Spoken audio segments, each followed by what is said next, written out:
Selamat sore Ibu dosen pengampu mata kuliah kewarganegaraan dan teman-teman sekalian.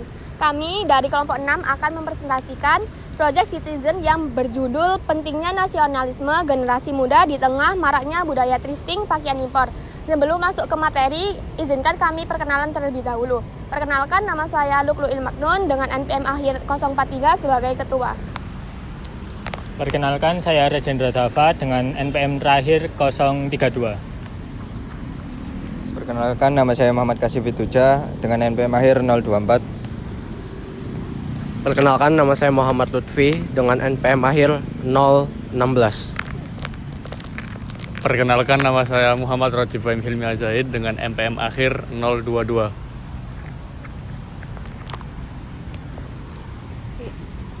Oke, latar belakang dari permasalahan kita adalah thrifting atau pembeli pakaian bekas sudah menjadi tren yang kekinian dan di kalangan anak muda kini.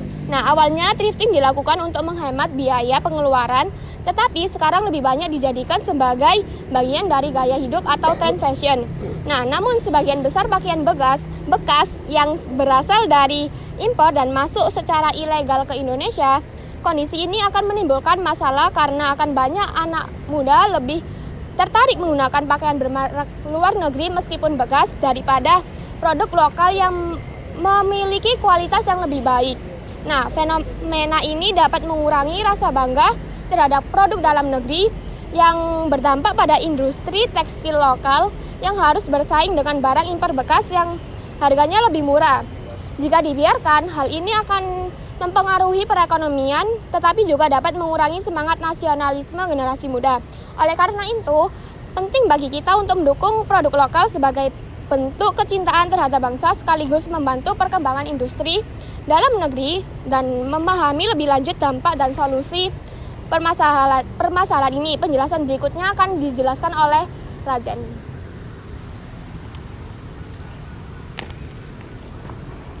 Oke, melanjutkan pemaparan tadi, yaitu maraknya thrifting pakaian impor ilegal ini membawa beberapa dampak buruk yang nyata pada 3 dimensi utama. Yang pertama ini dari aspek ekonomi, yaitu masuknya pakaian bekas impor ini secara masif telah menggerogoti pasar domestik.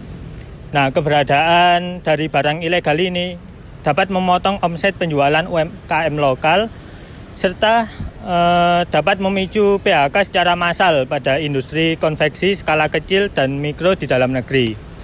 Bahkan data dari BPS sendiri ini menunjukkan bahwa industri tekstil kita ini adalah sektor padat karya yang menyerap jutaan tenaga kerja, sehingga sektor ini itu dapat terganggu stabilitasnya, sehingga ekonomi nasional ini itu ikut terancam. Yang kedua ini ada dari aspek kesehatan publik. Nah, yang jarang disadari oleh para konsumen muda yang sering memberi pakaian thrifting ini, hasil uji laboratorium resmi dari Kementerian Kesehatan menunjukkan bahwa pakaian bekas impor ini mengandung mikroorganisme berbahaya seperti bakteri maupun jamur yang beresiko tinggi menyebabkan penyakit kulit. Dan yang terakhir yaitu yang ketiga tentu saja pada aspek nasionalisme, di mana kedaulatan ekonomi kita ini terkikis secara perlahan. Selanjutnya akan dilanjutkan oleh teman saya.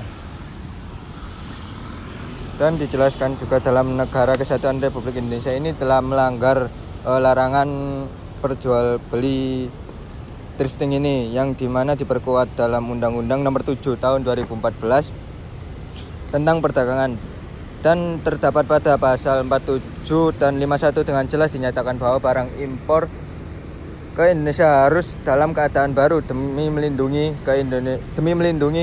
kepentingan nasional dan keselamatan konsumen. Aturan ini juga diperkuat dalam Peraturan Menteri Perdagangan Nomor 40 Tahun 2022 yang memasukkan pakaian bekas ke dalam daftar komoditas yang sepenuhnya dilarang untuk diimpor.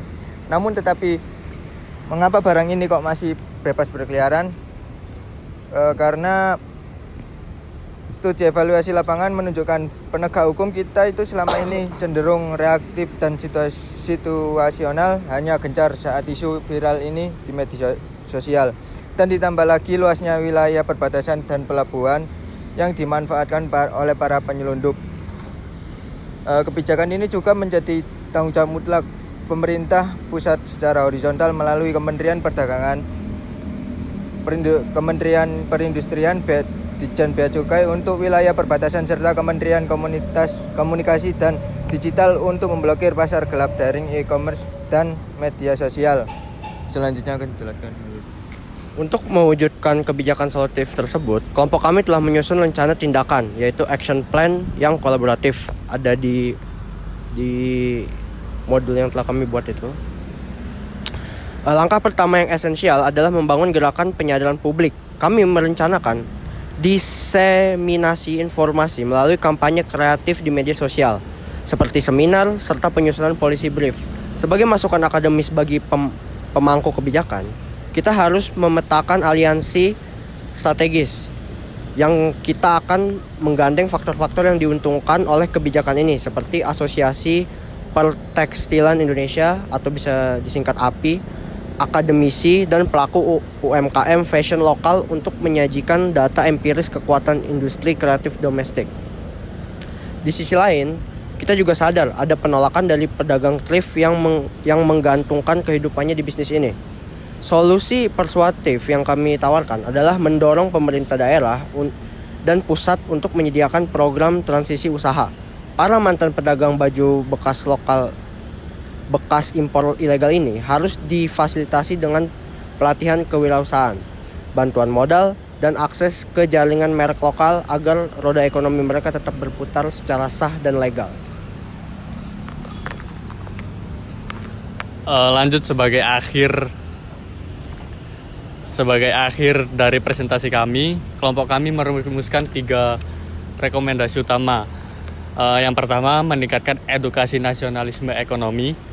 Gunanya untuk generasi muda melalui media sosial agar mereka paham bahwa bela negara non-militer saat ini adalah membeli produk lokal dalam negeri. Yang kedua, memperkuat pengawasan perbatasan oleh jalur-jalur bea cukai untuk menutup rapat jalur-jalur penyelundupan balpres atau penyelundupan pakaian bekas dari negara lain ini. Yang ketiga, meningkatkan daya saing produk lokal melalui dukungan modal dan digitalisasi pemasaran bagi UMKM agar produk lokal kita unggul secara kualitas maupun harga.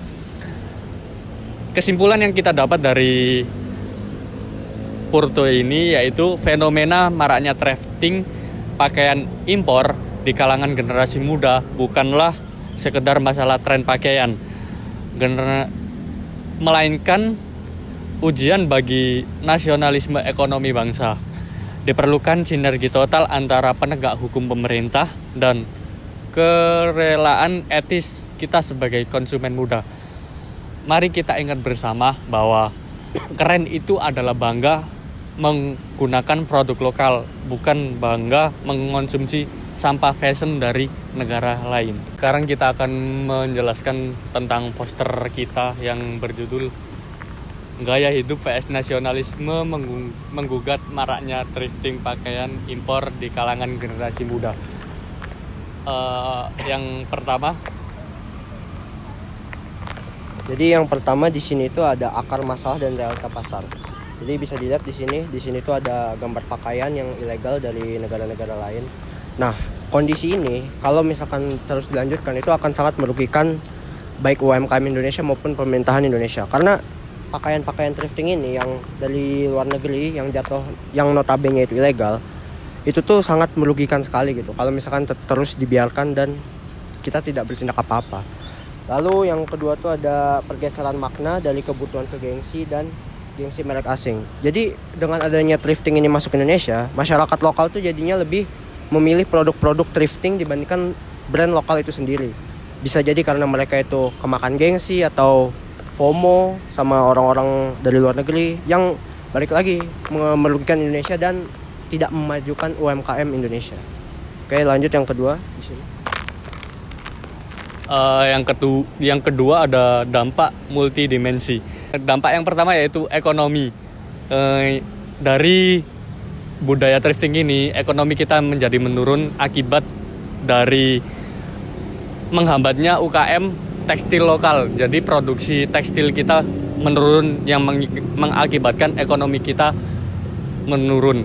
Dan yang kedua, health atau kesehatan.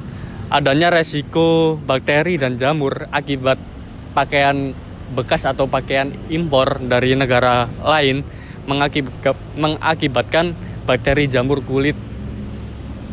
Yang ketiga adalah rusaknya nasionalisme bangsa di kalangan anak muda, mengikis kedaulatan bangsa yang berakibat merugikan dan memecah belah suatu berbagai sektor masyarakat. Lalu untuk regulasi dan solusi kebijakan, di sini kita menawarkan dua solusi. Yang pertama itu ada payung hukum, jadi kita berpaku aja ke Undang-Undang Nomor 7 Tahun 2014 tentang perdagangan. Lalu yang kedua itu ada Peraturan Menteri Perdagangan Nomor 40 Tahun 2022 yang isinya itu dilarang total impor pakaian bekas. Lalu yang kedua itu solusinya ada Yang terakhir ada 3 pilar strategi atau yang paling strategis untuk mengurangi budaya thrifting ini. Yang pertama di hulu, yaitu ada bea cukai dan patroli. Pemerintah terutama bea cukai harus meningkatkan keamanannya di sektor impor ekspor, terutama pada pakaian bekas ini. Yang kedua di hilir digital, yaitu men-take down akun-akun media sosial yang menjual belikan barang-barang bekas atau produk impor ini, atau kita sebut thrifting. Yang ketiga adalah pencegahan bagi generasi muda untuk mengedukasi ke mereka bahwa banggalah pakai produk buatan lokal. Karena keren itu bangga menggunakan produk lokal, bukan mengonsumsi sampah fashion dari luar negeri. Berdiri di atas kaki kita sendiri untuk demi ketahanan ekonomi bangsa Indonesia. Sekian, terima kasih.